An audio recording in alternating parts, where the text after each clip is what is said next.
Hai, shalom semuanya. Oke, kita langsung aja masuk ke topik yang menjadi pergumulan atau sering menjadi pertanyaan orang Trinitas tentang Yesus pulang ke rumah Bapa. Jadi sebenarnya gini ya, yang menjadi problem teologi atau menjadi masalah besar, big problem untuk mayoritas kekristenan sekarang ini adalah karena banyak yang sudah keluar, nggak mau lagi berbias, nggak mau lagi berakar ke Yahudi, nggak tahu entah mau berbias ke Bosnia, ke Arab, nggak tahu.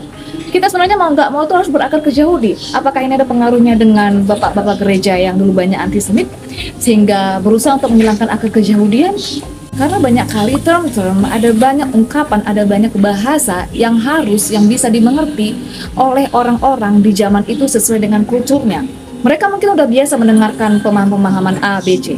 Misalnya masalah utus mengutus, misalnya misalnya kayak term imam besar agung, misalnya kayak term perantara, atau ya banyak lah kayak analogi-analogi yang disampaikan Yesus. Mungkin banyak dari mereka itu yang udah paham. Tapi gimana dengan kita yang kita punya gap begitu lebar, kita punya gap yang begitu jauh, jurang pemisahnya begitu lebar antara zaman, budaya dan lain-lain.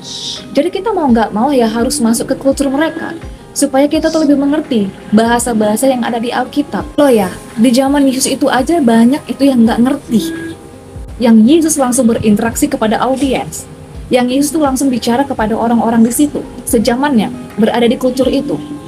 Kenapa sih kita berpikir kalau kita tuh udah pasti ngerti semua dengan bahasa-bahasa di Alkitab, dengan ungkapan-ungkapan, dengan term-term itu, ya jangan terlalu percaya diri juga. Artinya apa?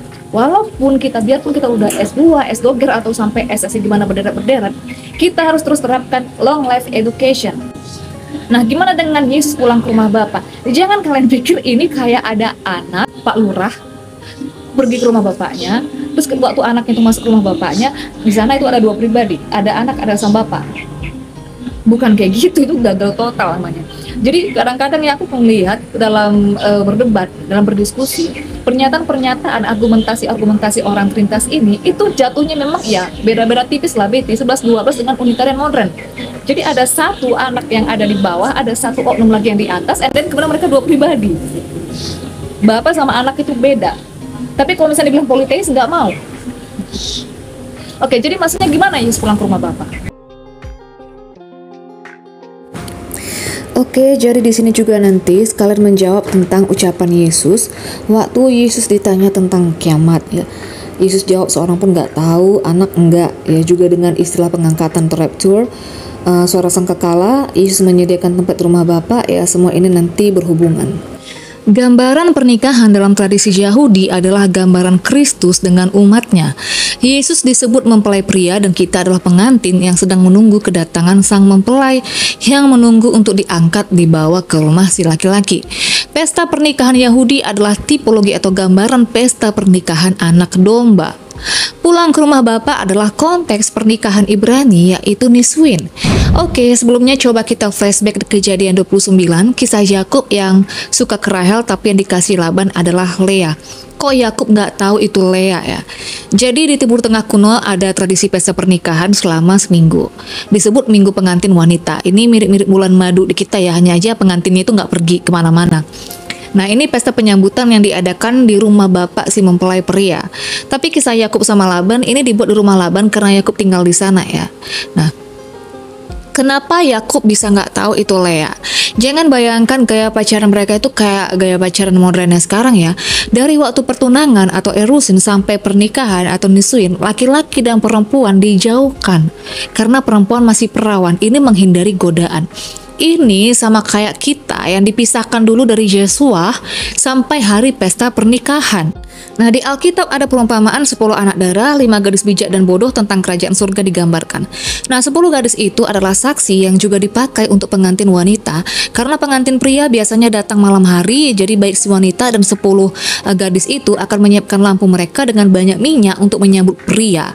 Nah, putranya akan menjemput. Nah, sementara itu, pria akan menambahkan sebuah kamar ke rumah ayahnya, tempat dia nanti dan istrinya tinggal. Kultur ini dipakai Yesua dalam perumpamaannya, dia pergi menyediakan tempat di rumah Bapa. Lalu saat ayahnya merasa puas semuanya udah siap, ayahnya akan memberi persetujuan dan putranya akan pergi menjemput pengantin wanita. ini biasanya setelah panen atau ya biasanya makanan berlimpah, tapi nggak ada seorang pun yang tahu kecuali ayahnya. Culture ini juga Yesus pakai jadi jawaban, makanya audiens saat itu ya paham dan nggak bertanya lagi. Dan secara tradisional, hari kembalinya Yesua disebut Yom Taruah atau hari trompet. Dalam tradisi pernikahan Yahudi tadi, pengantin pria akan mengirim utusan sekitar setengah jam ke depan untuk memperingatkan mempelai wanita dan 10 gadis tadi dengan pesan mempelai akan datang. Coba kita lihat di Yohanes 3:28 ya. Nah, kalau dalam Alkitab sering didengungkan Yesus segera datang, mau kiamat dengan tanda-tanda tertentu, iya benar. Jangan pikir, udah dari puluhan tahun lalu, dari ratusan tahun lalu tuh udah dibilang. Hukum Allah itu adalah hukum kuantum, di mana jarak ruang waktu itu nggak relevan. Jadi 1000 hari di dimensi manusia, di waktu Tuhan itu mungkin 0,0 sekian detik. Bahkan gak ada mungkin ya. Makanya kita selalu dituntut kayak gadis bijaksana harus berjaga-jaga. Jangan terpas pengantin laki-lakinya datang tiba-tiba ya mereka tertidur, minyaknya habis, akhirnya gak dijemput. Nah, waktu rombongan pengantin pria mendekat, mereka akan membunyikan shofar atau trompet. Singkatnya, setelah itu mempelai wanita diangkat atau pengangkatan itu ya. Nah, gambaran pernikahan Israel ini adalah gladi bersih meniru penggenapan nubuatan yang akan datang. Tapi jangan dipikir karena dalam pernikahan ini ada cerita aturnya bapak dan anak, maka di surga sana juga ada 2 letterlek bapak dan anak, 2 oknum. Karena Yesus bilang di Yohanes 16:25, semuanya itu akan kukatakan denganmu memakai bahasa hiasan. Tapi nanti aku gak akan bicara dengan hiasan atau perumpamaan lagi, tapi terus terang memberitahu tentang Bapa. Nah, kalau kita mau berpikir bahwa di surga ada bapak dan anak, lakan persis gambaran di dunia gitu kan, mungkin kalian berpikir ya, orang berpikir, jadi istri bapaknya mana? Nah, pengantin pria di dunia punya mama toh, lalu mamanya di surga mana? Nah, kalau ada beberapa golongan yang menjawab, kan ada ratu sorga. Kapan Jehovah Elohim memproklamirkan Maria sebagai ratu sorga atau istri atau pendamping? Nggak ada. Yang menikah dengan Maria itu Yusuf. Lalu waktu Yesus bilang nanti dia akan memberitahu terus terang tentang Bapa, maka yang paling kuat validasi dan paling layak dipercaya yang bisa menjelaskan Bapa itu siapa?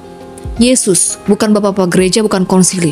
Kalau kita mau percaya penuh konsili, kenapa enggak dengan transmitter pertamanya? Kenapa enggak dengan Yesusnya juga percaya penuh lebih utama? Nah, kata Yesus apa? Kalau kau melihatku, kau melihat Bapa. Shalom semuanya, Tuhan Yesus memberkati.